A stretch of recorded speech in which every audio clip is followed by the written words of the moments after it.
8. हम तीनों सुबह के 4:30 बजे ओपन बीच पर खड़े हुए थे। श्रेया को ठंड लग रही थी। वो खुद में श्रिंक होने की कोशिश कर रही थी। अथर्व अपनी जैकेट उतारने लगा पर उसका लेफ्ट हैंड फंस गया। अबे मोटे, हेल्प करना। चल बे चल, काम कर अपना, मुझे मेरा काम करने दे। अबे जैकेट उतार देना। इतना बड़ा हो गया तू, अब तक कपड़े उतारने नहीं आए तुझे? जा यहाँ से। अथर्व मुझसे चिढ़ गया। वो सीधे श्रेया के पास पहुंचा और रिक्वेस्ट करने लगा। श्रेयू बेबी, मेरा हाथ निकाल दो ना प्लीज। क्यों? अरे क्यों क्या मतलब? मुझे जैकेट उतारनी है। इतनी ठंडी हवा चल रही है और तुम्हें गर्मी लग रही है। अरे नहीं, तुम हाथ निकालो पहले। श्रेया ने अथर्व को जैकेट उतारने में हेल्प कर दी। अथर्व ने जैकेट उतारी और श्रेया को पहनाने लगा। लो, तुम्हें ठंड लग रही थी ना बेबी? श्रेया ने एक बार अथर्व की तरफ देखा, फिर एक बार जैकेट की तरफ देखा। अथर्व उसके शोल्डर्स पर जैकेट डाल चुका था। लास्ट टाइम कब धोया था इसे?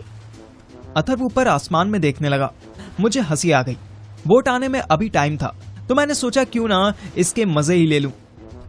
साले, जिस जैकेट को पहनकर 3 हफ्ते से तू दुबई में है, जिस जैकेट को पहनकर तू चलती गाड़ी से कूद गया, जिस जैकेट को तूने पसीना पसीना कर दिया, वही जैकेट तूने श्रेया को पहना दी। वाह रे लवर बॉय। श्रेया ने जैकेट उतारी और अथर्व के मुंह पर मारी। अथर्व पीछे हट गया। जैकेट गिर गई।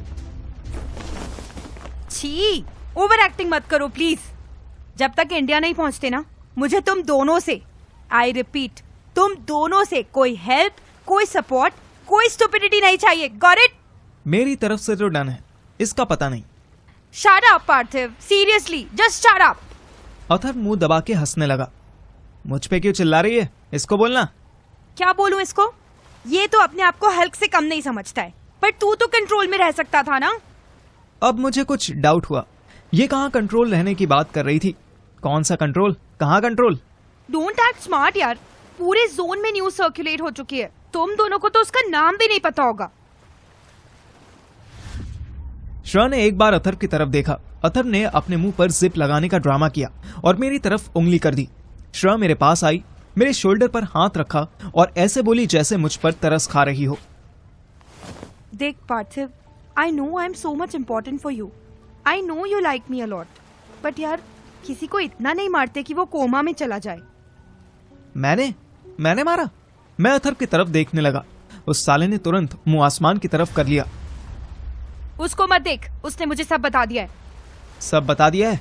सीरियसली? हाँ। नाउ आई रियलाइज कि तुझे नींद क्यों नहीं आ रही थी। Thank God Azhar is in coma, वरना वो स्टेटमेंट दे देता तो यू नो कितनी प्रॉब्लम होती। कितनी? पुलिस तुझे अरेस्ट कर लेती और हमें तुझको यहीं छोड़कर जाना पड़ता। व्हाट? पर मैंने तो। ओए, वो देखो, एक शिप आ रहा है। शिप नहीं, मोटर बोट है वो, चूतिए। अरे बड़े शिप तक लेकर तो जाएगा ना, मिनी शिप मान ले। नहीं, वो मोटर बोट ही है। शिप क्यों मानूं? Enough guys, I think this is our ride. हमें उसको 1500 दिरहम देने होंगे। Got it? यस, मेरे पास है, I will pay. Thank you भाई। चुप हो जा तू, बात मत कर मुझसे। अतर फिर मुंह छिपाकर हंसने लगा। इससे पहले कि बोट आकर रुकती, कुर्ता पैजामा पहने 2 लड़के बीच की तरफ भागते हुए आने लगे। ओह गॉड, पुलिसमैन है क्या? नहीं, ये तो अबे ये तो शब्बीर और बशीर हैं। ये यहाँ क्या कर रहे हैं? ये साले पुलिस से भागते हुए आ रहे हैं। इनके चक्कर में हमारी भी वाट लग जाएगी। शब्बीर और बशीर दोनों दौड़ते हुए बोट के पास जाने लगे। हम तीनों भी तेज तेज चलते हुए बोट तक पहुंचे। हमें देखते ही शब्बीर खुश हो गया। अरे वाह भाई एंड भाभी जान, हमको बाय बोलने आए। अरे यार, एक तो तुझे पहले भी समझाया है कि भाभी सिर्फ और सिर्फ भाभी है, जान नहीं। और दूसरा, तू मेरी बुआ लगता है जो मैं तुझे सी ऑफ करने आऊं? अबे हम घर जा रहे शिप से। हिप नहीं, मोटर बोट है ये भाई। हम लोगों को बकबक करते देख बशीर सीधे बोटमैन के पास गया। उसको कुछ पैसे दिए और अंदर एक त्रिपाल के नीचे बैठ गया। अबे पार्थिव, देख वो साला बंदर की तरह कैसे तुरंत चढ़ गया। चल जल्दी, हम लेट हो जाएंगे। भाई तुम सुअर है ना कि यही तुम्हारा बोट है? अबे सुअर नहीं, श्योर होता है। हाँ, और रात में कौन सी बोट आएगी? श्रेया ने अथर्व को टोका। लिसन अथर्व, बोटमैन से कंफर्म कर लो पहले। ओके। शबीर और अथर्व बोटमैन के पास जाकर कुछ बकबक करने लगे। इधर मैं और श्रेया थोड़े डिस्टेंस पर उनके लिप रीड करने की कोशिश कर रहे थे।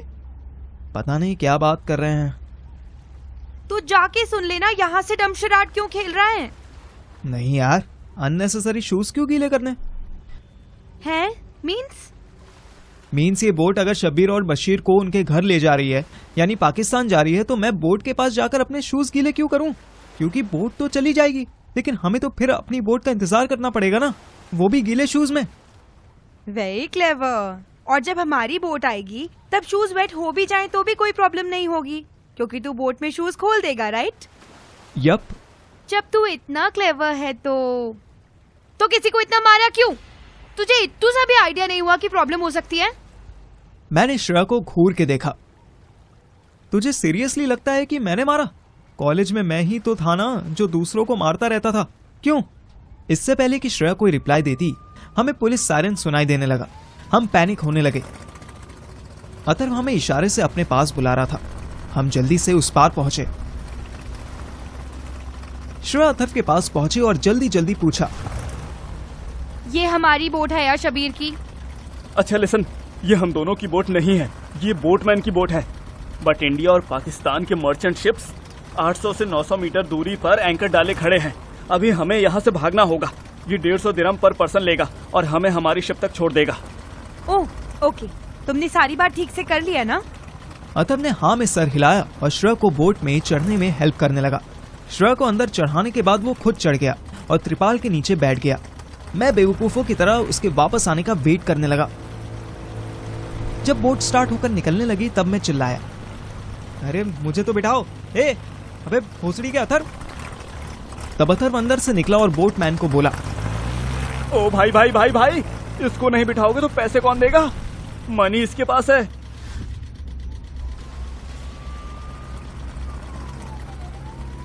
हमें पुलिस सायरन बहुत दूर से आता सुनाई दे रहा था। बशीर अथर्व को जानता था, पर वो इतना थका हुआ था कि त्रिपाल के नीचे घुसा और सो गया। बोटमैन को मिलाकर हम 5 लड़के थे और श्रेया अकेली लड़की थी, इसलिए बार बार खाने के बाद भी वो त्रिपाल के नीचे नहीं आई और बोट में बिल्कुल आगे जाकर चुपचाप बैठ गई। अथर्व अच्छा खासा सो चुका था, इसलिए वो भी जाग रहा था। मुझे हल्की हल्की नींद आ रही थी, पर मुझे बोटमैन पर भरोसा नहीं था, इसलिए मैं श्रेया को वॉच कर रहा था। शब्बीर मेरे पास आया और धीरे से बोला, भारती भाई, क्या मौत के मुंह से बचे ना हम सब? रहने दे यार, सीधे रास्ते आ सकते थे। तू और अथर्व अपना ईगो सेटिस्फाई करने के चक्कर में एक मुसीबत से निकलकर दूसरी में ले आया। ओ भाई, ये कश्ती मुसीबत लगती है तुमको? मैंने कितनी मिन्नतें की हैं इस मांझी से, मालूम तुमको? मांझी कौन? दशरथ मांझी? अरे ये कश्ती चलाने वाला, इसमें 3 का ही जगह है। मैं प्रेशर किया तो इसने तुम तीनों को भी बुला लिया। तुम्हें मेरा शुक्रिया अदा करना चाहिए। किया। ओह, इसकी ऐसी की तैसी। श्रेया बोट में बिल्कुल आगे एज पर बैठी थी। उसको नींद आने लगी, वो राइट साइड में गिरने लगी। मैं तुरंत तिरपाल से निकला और जंप करता हुआ बिल्कुल आगे श्रेया के पास पहुंचा और उसे जोर से पीछे खींचा। पागल है क्या तू? क्या हुआ? हुआ नहीं, पर होता। तू बाहर गिरने वाली थी। श्रेया ने बोटमैन की तरफ देखा। वो शायद कोई नशा करके बोट चला रहा था, क्योंकि उसका सारा ध्यान सिर्फ और सिर्फ समुंदर की तरफ था। इस गधे को बोलिए ठीक से बोट चलाए। पागल है क्या तू? जिसकी बोट में बैठी है उससे गधा बोल रही है। हम दोनों के बीच में शब्बीर कूद पड़ा। कोई प्रॉब्लम नहीं भाईजान, इसको तुम गधा बोलो, पाजी बोलो, सुअर बोलो, अस्तगफिरुल्लाह, तू चाहे जो बोलो, ये कुछ नहीं समझेगा। क्यों? ये बहरा है क्या? नहीं, इसको उर्दू, हिंदी या अंग्रेजी नहीं आती। तो क्या आती है? I mean, कौन सी भाषा आती है? ये सिर्फ पाश्तो और अरबी समझता है, वो भी थोड़ी थोड़ी। भाभी, इसको छोड़ो और पीछे को देखो। श्रेया के साथ मैंने भी मुड़कर देखा। हमें दूर आसमान में हॉरिजॉन पर लालिमा आती दिखाई दी। दूर एक शिप भी खड़ा हुआ था जो किसी टॉय शिप जैसा लग रहा था। हमारी बोट उसी शिप की तरफ बढ़ती जा रही थी। बीच बीच में खुद सफेद बर्ड्स हमारे पास से झुंड बनाकर निकल रही थी। It is so beautiful. वाकई यार, अद्भुत है ये नजारा।